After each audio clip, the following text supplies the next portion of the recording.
ইঞ্চি mobile স্ক্রিনে বরফের পাহাড় তো অনেক দেখেছি, এবার পালা সচক্ষে দেখার। তাই তার আগের দিন মানালিতে পৌঁছে হোটেলে রেস্ট করে সকাল সকাল বেরিয়ে পড়লাম শিশুর উদ্দেশ্যে। পথে পড়বে সোলাং ভ্যালি এবং অটল টানেল।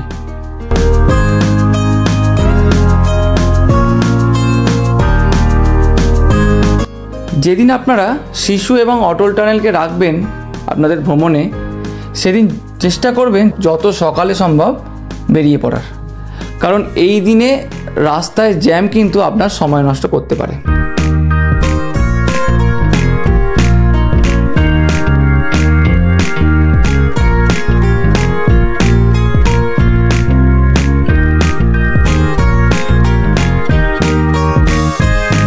আজ আমাদের প্রধান গন্তব্য শিশু, তার সাথে আমরা ঘুরে দেখব অটল টানেল, সোলাং ভ্যালির মতন সুন্দর সুন্দর স্পট।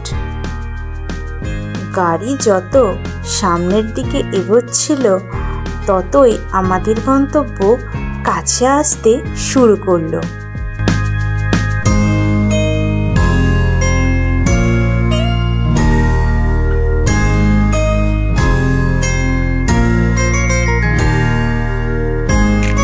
এখানে রাস্তার দুধারে বেশ কিছু বড় বড় হোটেল এবং রেস্তোরাঁ চোখে পড়বে।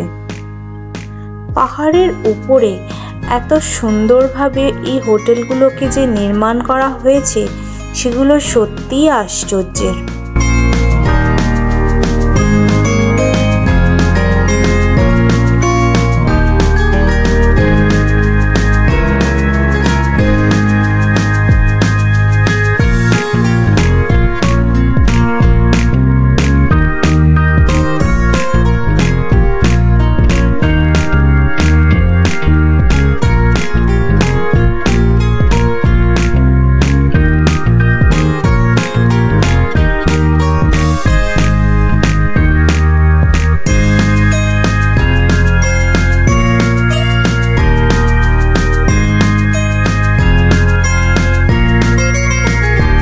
মানালি থেকে কিছুটা বেরিয়ে যখন রাস্তা দিয়ে যাবেন, দেখবেন রাস্তার দুধারে স্নো ডেজ ভাড়া পাওয়া যাচ্ছে।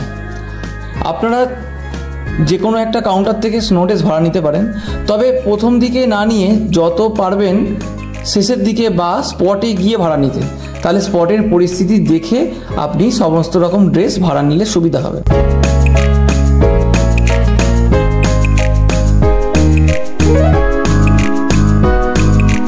স্পটে গিয়ে যদি আপনি স্নো ড্রেস নেন বা জুতো নেন, আপনার ভাড়াও অনেক কম পড়বে। আমরা প্রথম দিকে নিয়েছিলাম, বুঝতে পারিনি, কিন্তু শেষের দিকে গিয়ে দেখি ওখানে অনেক কম ভাড়াতে ওগুলো পাওয়া যাচ্ছিল। তবে জুতোটা অবশ্যই লাগবে। স্নো ড্রেস ডিপেন্ড করছে আপনারা কী অ্যাক্টিভিটি করবেন তার উপরে। আপনি চাইলে স্নো ড্রেস নাও নিতে পারেন।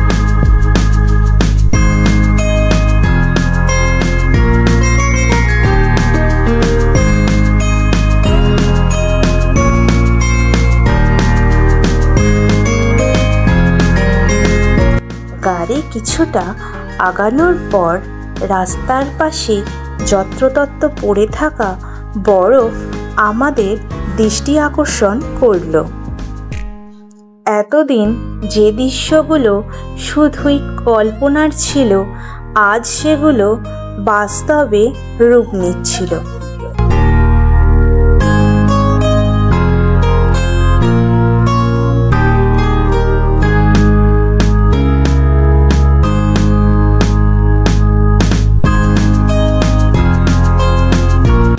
2025-এ স্নোফল একটু দেরিতে শুরু হওয়ার জন্য মার্চের 20 তারিখ পর্যন্ত সোলাং ভ্যালি থেকে অটলের রাস্তা শুধুমাত্র 4 হুইল ড্রাইভ গাড়িকেই অ্যালাউ করা হয়েছিল।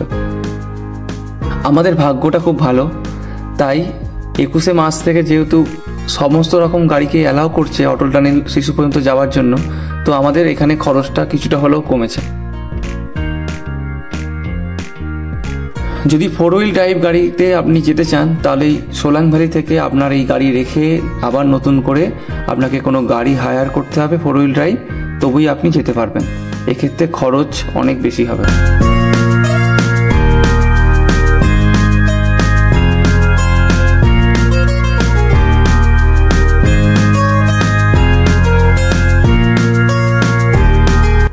রাস্তাটা কোনো কোনো জায়গায় সমতল, আবার কোনো কোনো জায়গায় একটু এবড়ো খেবড়ো আছে।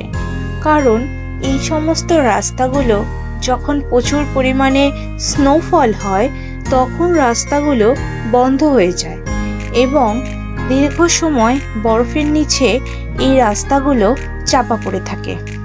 তারপর প্রাকৃতিক নিয়ম বা বিভিন্ন প্রক্রিয়ায় এই বরফগুলোকে সরিয়ে রাস্তাকে পরিষ্কার করা হয়।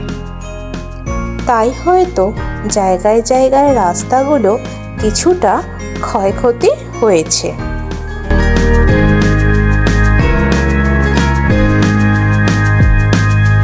আমাদের রাস্তার পাশে যে বিয়াস নদীকে আমরা দেখে চলেছি, এই বিয়াস নদীর উৎপত্তি স্থল কিন্তু এখান থেকেই। এই নদীর বেশিরভাগ অংশই বরফে ঢাকা।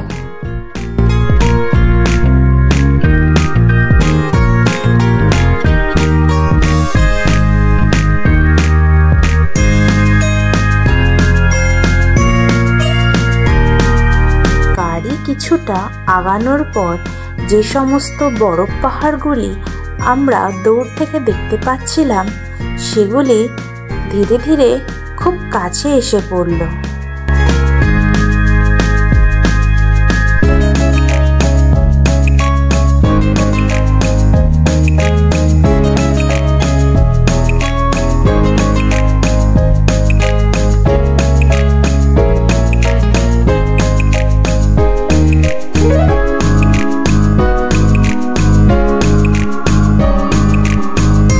দুই পাশে পড়ে থাকা বরফ যখন আমাদের খুব কাছে হাতের নাগালে ধরা দিল তখন আমরা আর সত্যিই গাড়ির মধ্যে অপেক্ষা করতে পারলাম না।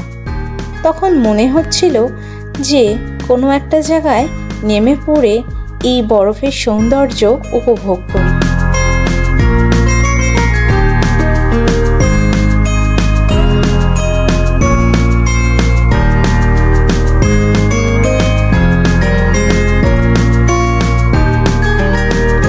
আমরা পিছনে যে সমস্ত শুষ্ক খাতের মধ্যে দিয়ে বয়ে যাওয়া নদীগুলো দেখছিলাম সেই নদীগুলোর উৎস হয়তো এই বরফেরই কোনো একটা স্থান।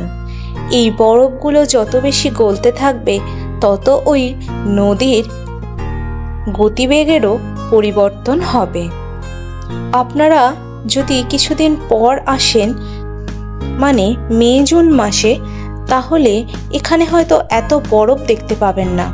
তখন দেখবেন এই নদীগুলোর জলস্রোত কত বেশি।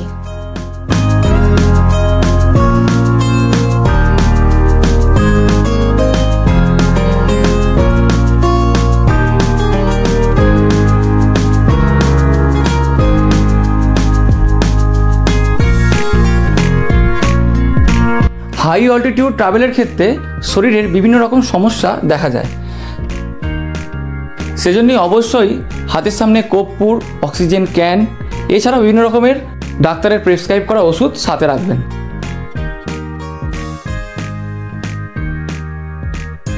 অটল টানেলের উচ্চতা প্রায় 10,000 ফুট। তবে আমরা জার্নিটা অনেকদিন আগে থেকেই শুরু করেছি। সিমলা, কুল্লু, মানালি হয়ে আমরা অটল টানেল আসছি। সেক্ষেত্রে আমরা একদিনে বেশি ট্রাভেল করিনি। প্রতিদিন অল্প অল্প করে ট্রাভেল করলে আমাদের শরীর সেটাকে অ্যাডজাস্ট করে নেয়। এছাড়াও যদি মাথা ধরা হয় আপনাদের, তাহলে অল্প অল্প করে জল খেতে পারেন, শরীরকে হাইড্রেট রাখবেন।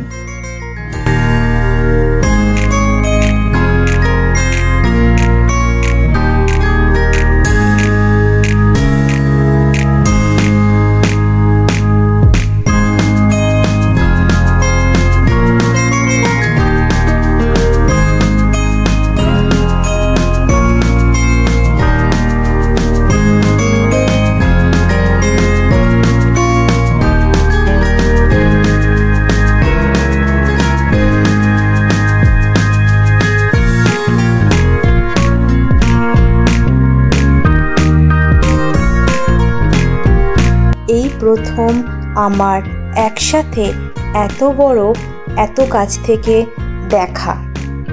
এই অভিজ্ঞতা আমি কোনোদিনই ভুলতে পারবো না।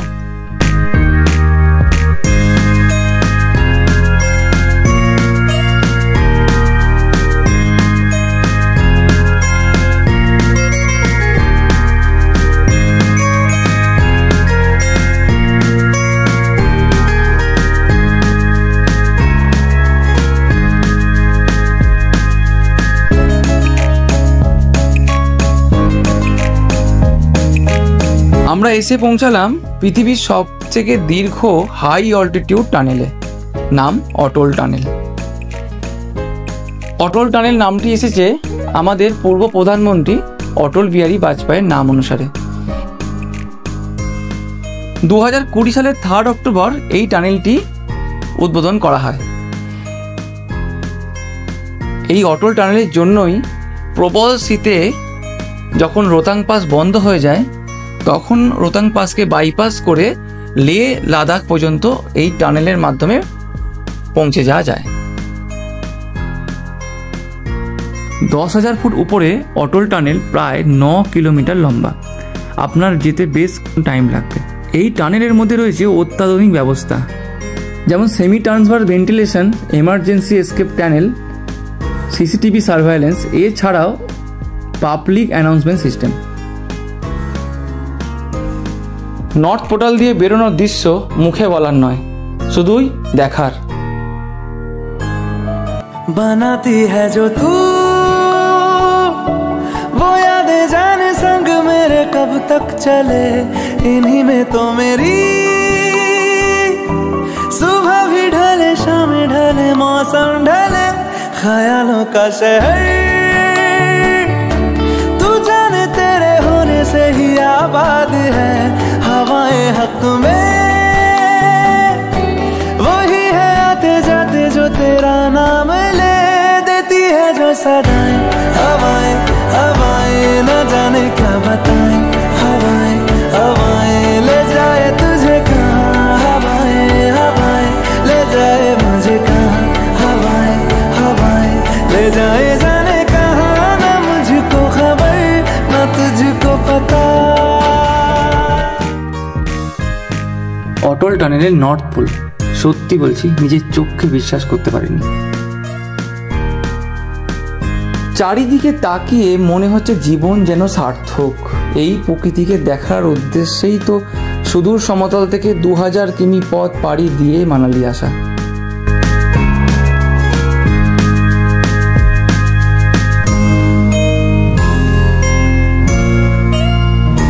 দুই দিকে উঁচু উঁচু সাদা বরফের পাহাড়, আর মাঝখানে বয়ে চলেছে চেনাব নদী। যাদের গন্তব্য শুধুমাত্র অটল টানেল, তারা এখানে গাড়ি থেকে নেমে বরফের পরিবেশকে উপভোগ করবে।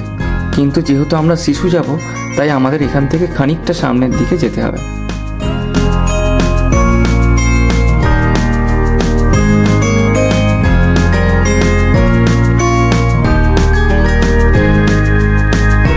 আমাদের প্যাকেজ অনুযায়ী গাড়ি কিন্তু অটল টানেল পর্যন্তই বুক করা ছিল।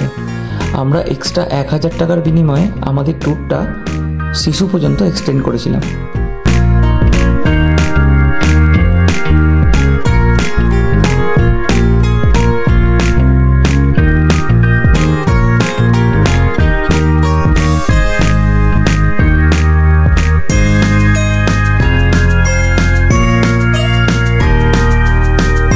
শিশু হলো হিমাচল প্রদেশের লাউল ভ্যালির মধ্যে একটি ছোট্ট গ্রাম। শিশু গ্রামের পাশ দিয়ে বয়ে চলেছে চেনাব নদী। এখানে দর্শনীয় স্থান বলতে রয়েছে বরফে থাকা চেনাব নদী, শিশু লেক এবং শিশু ওয়াটারফল, আর রয়েছে বরফে ঢাকা ভ্যালি, যা আপনার থেকে ঘন্টার পর ঘন্টা সময় দাবি করবে।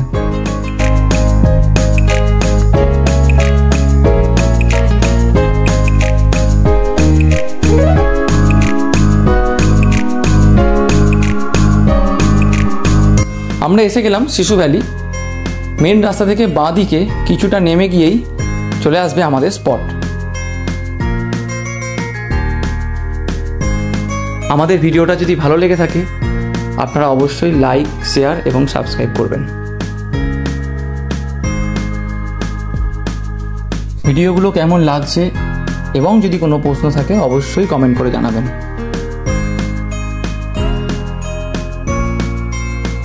শিশুর বরফে কাটানো সুন্দর মুহূর্ত এবং এখান থেকে সোলাং ভ্যালির সাইট সিইং নিয়ে আসছি আমরা পরের পর্বে।